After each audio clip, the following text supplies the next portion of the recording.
Всем доброго вечера! На КПК Лайв программа «Студия Байковского 9». Сегодня 6 апреля, а в мире это Международный день спорта. И неспроста у нас в гостях педагог физической культуры и спорта нашего колледжа Деревенская Мария Сергеевна. Встречаем!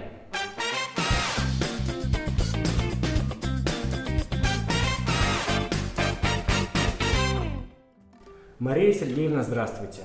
Почему забота о здоровье, спортивных достижениях, воспитание спортивного характера нужны будущим педагогам?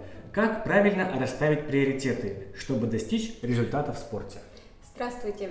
Во-первых, скажем, здоровье нужно не только для будущим педагогам, спортсменам, это для каждого важно.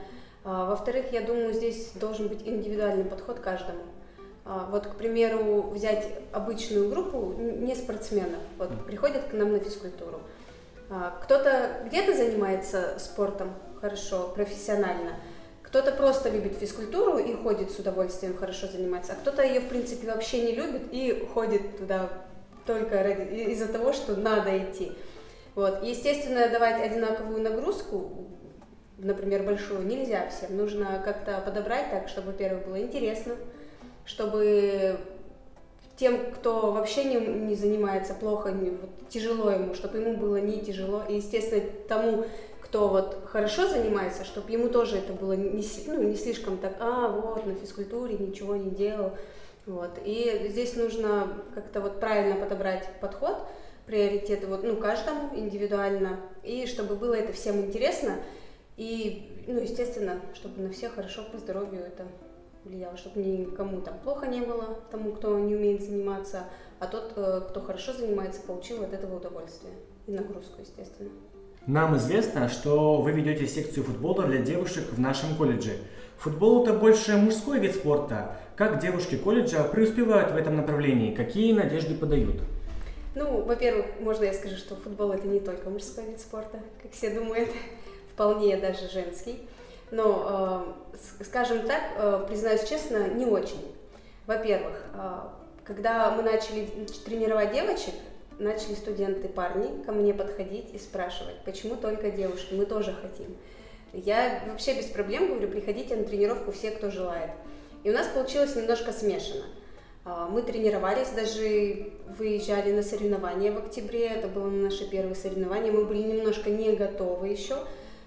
Не заняли никакое место, но зато поучаствовали, команда у нас была смешанная. Даже и я приняла участие в этом соревновании. Была у нас девочка одна и мальчики. Как первый такой опыт. Сейчас тренировки проходят очень тяжело, народу очень мало, в связи с тем, что у нас 1, 2, 3 группы уходят на карантин, вторые 2-3 группы уходят на практику, и этот костяк, который ходит у меня основной, естественно, людей мало. Кто-то новенький приходит, 1, 2, 3 человека, 4, если на данный момент это так происходит.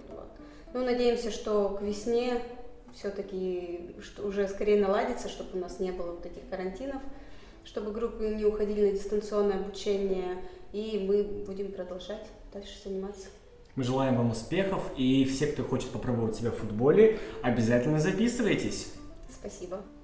Необычным открытием для нас стало ваше хобби. Оказывается, вы фотограф. Это очень интересное творческое направление. Почему вдруг фотографирование? И в чем секрет хорошего фото? Да, есть у меня такое хобби. Скажу так, когда-то я ушла в декрет, и мне было просто скучно. У меня родился ребенок, я начала ее фотографировать просто на телефон. Не просто фотографировать, а стараться запечатлеть какие-то интересные моменты, где-то даже ее немножко помучить как-то, чтобы было это все интересно, творчески подходило к этому. Потом просто в один момент захотелось мне, смотрела на наших фотографов Костаная, попробовать. Более мне нравится творческое что-то, например, пойти с одним или с 2 людьми на улицу или где-то выбрать интересную студию, интересный образ, создать интересную творческую съемку. Не просто, конечно, если меня просят где-то семейные пофотографировать, я соглашаюсь, но более люблю творческое. Конечно, праздники, какие-то банкеты, это вообще не мое, здесь даже речи не может, я даже ни разу не соглашалась. Спасибо, Мария Сергеевна. Далее в нашем эфире специальная рубрика «Баллонын сурагы».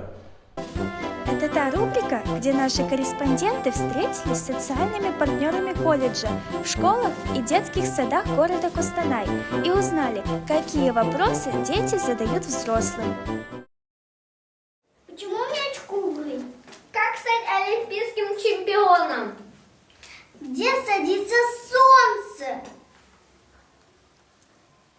Почему мама командует семье? Для чего нужна утренняя зарядка? Зарядка нужна для того, чтобы получить хороший заряд бодрости на весь день и отличное настроение. Спасибо за ответ. Передаю слово своей коллеге Асие Жамаловой. Далее в нашем эфире специальная рубрика «60 секунд».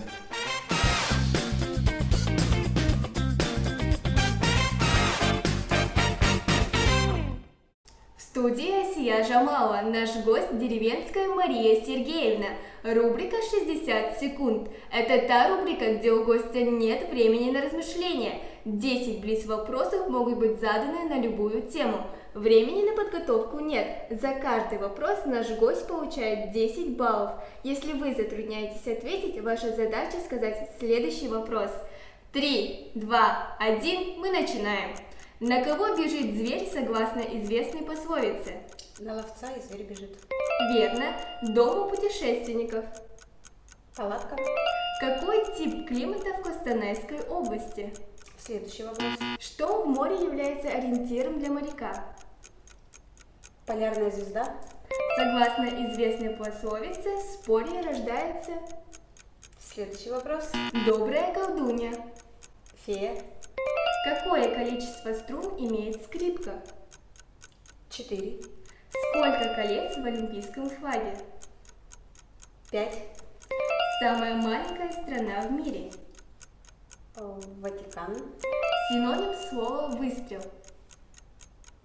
Так. Следующий вопрос. На этом вопросы окончены. Общее количество ваших баллов 70. Отлично.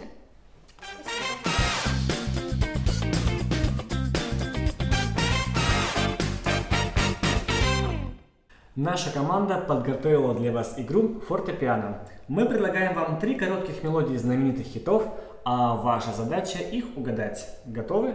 Да, готова. Итак, мелодия номер 1.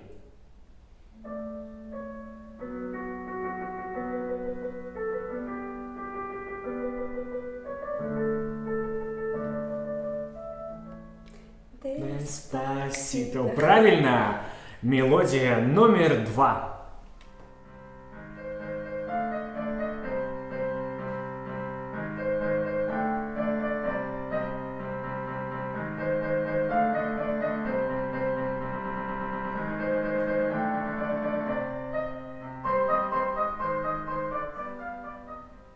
О боже, мама, Да, я это схожу с Егор ума. Крид, самое-самое правильно. И мелодия номер 3.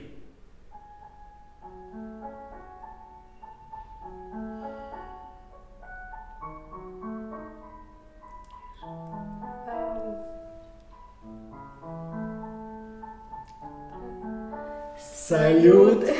Да, это салют, Вера. На этом наша игра завершилась. Мы благодарим вас за участие в нашей программе «Студия Быковского 9».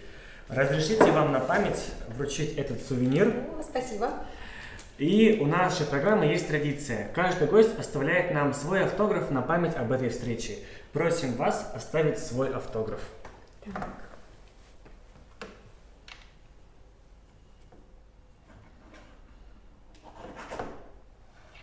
Спасибо. На этом у нас все.